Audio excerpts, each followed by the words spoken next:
Thanks, guys. So I just I wanted to take this opportunity, just just to share. Okay, guys, thanks. You can go. Good. Okay.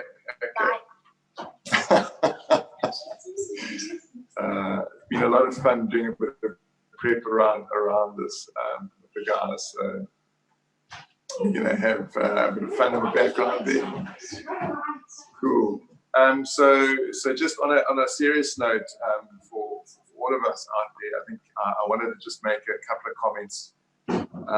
Over the course of the last week, I think, just for Jen and I personally, we probably hit a bit of a low point, so sharing a bit of vulnerability around where we're at. And there were certainly a couple of days where we felt super down, I would say. And I had the privilege of sitting in on a session which was a bit of a global leadership session over the course of Thursday, just where a psychologist articulated some of what we're going through, and I really did feel that it resonates with me, and I thought that I'd share some of that with you. And in many things like this, we find that psychology obviously learns a lot and really gets its essence from what happens biblically. So it's kind of the world catching up with what God has already said and interpreting it and understanding it in a kind of delayed fashion and form. But there were a couple of things that really stood out for me. So I just wanted to take a couple of minutes just to share that with you. So Sean, if I can just ask you to flip up that one slide on the wellness challenge, which just starts to articulate a little bit of what we're going through. So what we find, I can't see the slide, but I'm assuming Sean has put it up, and you'll be looking at the well-being challenge. And on the one axis, you'll have energy, and on the y-axis, you'll have time.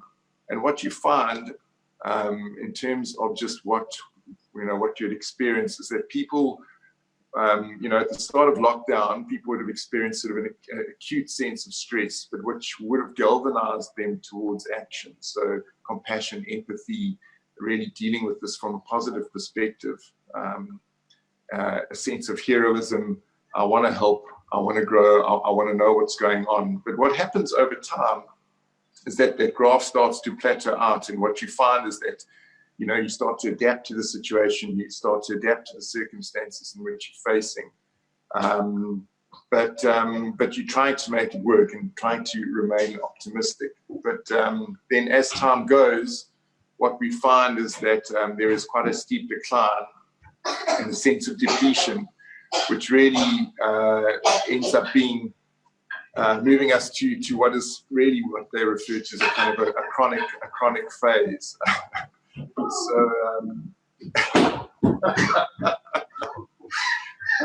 Sorry. And I guess just on a personal note, what we really did find last week was Jen and I, which I'm sure people can relate to, is a position where you kind of start to feel a little bit futile. And it's at times like that I think, just from a self-reflection point of view, what I really wanted to articulate is just being able to acknowledge that and be mindful of that. And Sean, if you go to the next slide of my 3 slides, what you find is that in dealing with these kinds of dynamics, we initially experience what's called acute stress, which is short term, and that focuses on supporting others and getting support from others. But over long term, it starts to focus on things like survival, and it becomes quite self-involved. On the immune system, the short-term acute stress enables you to really deal with stressful situations, but over a long time, in a protracted period of time, it has an impact on autoimmune, stomach, ulcers, etc., etc. From a short-term perspective, from a cardiovascular perspective, and the doctors would probably be able to reinforce this a little bit more. But acute stress helps you with supporting exertion, but over a long period of time, it impacts things like high blood pressure. And then from a cognitive perspective, acute stress in a short period of space helps with things like fight or flight, but over a long period of time ends up being impacting things like fogginess, rumination, mental health risks. And so really, those are just to be mindful of those things. And I wanted to just articulate 3 things just in how we deal with this from not only from a psychological perspective, but from a Christian perspective. And those 3 things, if you go to the next slide, is really aspects that impact your core mental strength. And the first is social support, perspective, and agency. We have the benefit of a community here at Citygate, and from a Christian perspective, where we need perspective. And where do you get perspective from? You get perspective from God, and you get perspective from the community and the people that you engage with in the context of our community. And that is really important, and that really enables us to keep perspective and keep focus. And really just to reiterate that this is now, and there are realities that we are facing now, but this is not forever.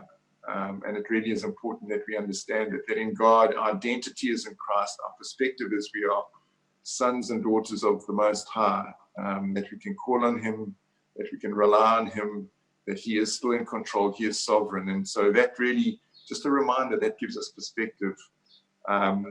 We need to take up the social support that is available to us, and whether that's just a phone call, an encouraging word to someone, or whether receiving an encouraging word, really is important that we keep that connectivity in the context of our church and in the context of our community, where some people are really battling, that it is important that we reach out and share an encouraging word, or be open to be encouraged from others. And then lastly is agency. And agency really over this time, we really do feel, in some respects, agency is our ability to control our environment. And really with agency there is a lot now that we know with lockdown we can't control, but there are a lot of things that we can control. So reading the word, praying, engaging, getting up, eating, staying positive. These are decisions that are within our control that I just want to encourage you to take. And then all of these things being as part of a community in relationship with God is so super important at this time. So just a reminder on those things. Keep perspective. Use your social community that is available. And then finally, agency. You can control your environment. You can control. There are things that you can control in your day-to-day. And really, so praying, reading the word, and doing things like exercise is really important. So just really in brief, I know I've rushed through it, but I really just wanted to take the opportunity to share those. I found them helpful for myself and for my family personally, and so I thought I'd just share them with you. So thank you for that. Thank you for the time this morning.